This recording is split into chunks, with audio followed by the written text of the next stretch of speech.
Well, darlings, here we are at episode 10, DAWs, the last episode of season 1 for beginners. Let's keep moving forward and making things happen. Let's learn things. Hello, podcast people. I'm Studio Steve, and I'm happy to be here with you on the last episode of season 1.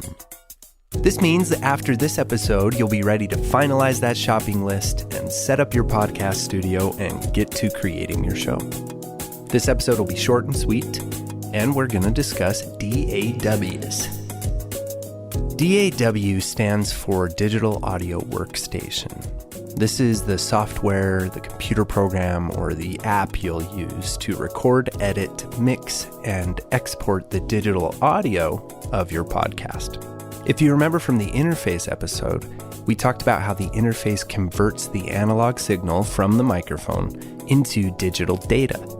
Well, we need a way to see this digital data, to make adjustments to it, add effects, cut out unwanted parts, add music, sound bites, intros and outros, and then export our creation to an MP3 file. This is what a DAW will do for us: audio recording and editing software.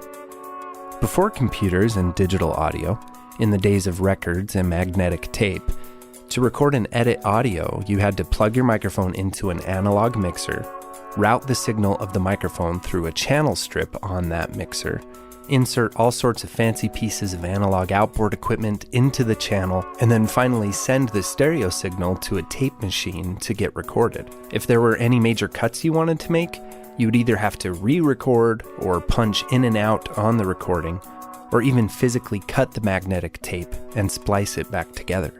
Nowadays, many young people getting into audio recording will never have the pleasure of waiting for a tape machine to rewind or fast forward, or of physically plugging in big pieces of equipment and keeping track of a giant spaghetti plate of audio cables.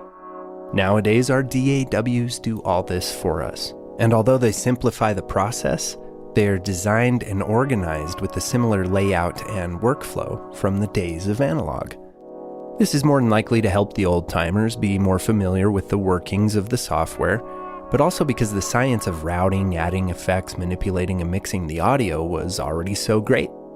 For this reason, it is enormously helpful in understanding how your DAW functions to travel back in time and take a look at the analog versions of the gear we will use to record. On Season 2, we're going to be diving into the depths on these various tools: the channel strip, EQ, compression, limiters, gates, etc. Now you might be thinking, come on, Steve, do I really need to know all this stuff to record my podcast? I'm just recording a couple of voices and adding a stereo music file underneath sometimes. If you want to have great sounding audio, even just on those two voices, then you will need to understand how all of these things work. It will take some time and some patience, but we're going to break the whole process down in bite-sized pieces, so just keep getting through the episodes and you'll be a sound savant in no time. Okay, so what do you need to know about DAWs to get started and to select which one to use? As I mentioned, most DAWs are modeled after analog recording setups, so they will have transport controls like rewind, fast forward, record, and play. They will also have a timeline with a waveform viewer. This timeline is very helpful in seeing your audio and making cuts and adjustments. There are numerous DAWs available for your consideration, budget, and situation. Many podcasters, especially beginners, are working with a relatively small budget. Because of this, free DAWs are very popular among podcasters. Even seasoned podcasters who have successful shows still use free DAWs, but in most cases, as your show progresses and you get better and reach a bigger audience, you'll usually want to upgrade to a paid DAW. This is mostly because of the ease of use, the features they offer, etc. So if you are like most beginning podcasters and you're looking for a free DAW to start with, then my big recommendation would be Pro Tools first. Pro Tools is the industry standard DAW and will be found in every major recording studio in the world. And Pro Tools First is the free version. Like other free versions, there are some limitations and workarounds, but nothing like the limitations compared to the other freebies. The next freebie I would recommend would be GarageBand if you're on a Mac, and then Audacity for PC or Mac. GarageBand is very easy to learn. You can legitimately plug in a USB microphone, use one of the voice presets, and be done with it. But when it comes to advanced controls and especially cutting and cross-fading your voice recordings, GarageBand and Audacity will cause tremendous headache. This is why I would urge you to choose Pro Tools first. Now, I am a bit biased because I have a romantic relationship with Pro Tools, but I assure you that if you take a little time and learn how to use Pro Tools, that you won't just get better results, but you'll save tons of time in the future, and you'll be all set up to upgrade when your show takes off. I will have a Pro Tools First Getting Started tutorial over on YouTube, and many more Pro Tools First tutorials at our Overachievers Club at patreon.com/podsoundschool.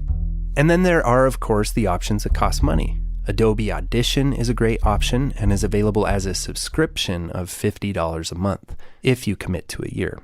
But it also comes with all of the Adobe products, called the Creative Cloud. This is an especially good option if you want flexibility in content repurposing or making your podcast into videos or designing social media content.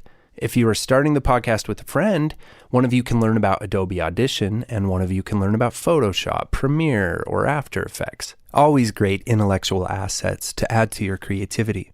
Logic Pro goes for $200 currently at the App Store and is a really decent option for you Mac users. You can get some really good results using Logic Pro, and there are very good plugins that come with it for mixing and processing.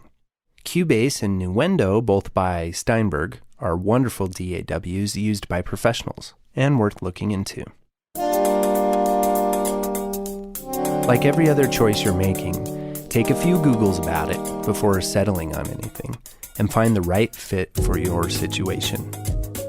Good luck, Podskis. I'm so excited for your upcoming shows. And please stay in contact with us. Let us know how your show development is going and when your shows will launch and what you decided on for your title. You can email me at studiosteve@podsoundschool.com.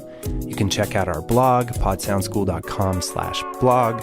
You can find us over on YouTube and come chat with us on any of your social medias at Pod Sound School. This wraps up Season 1. Thank you so much for tuning in.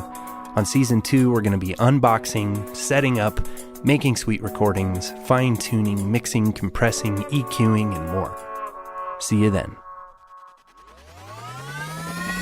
Working from valuable learning experiences.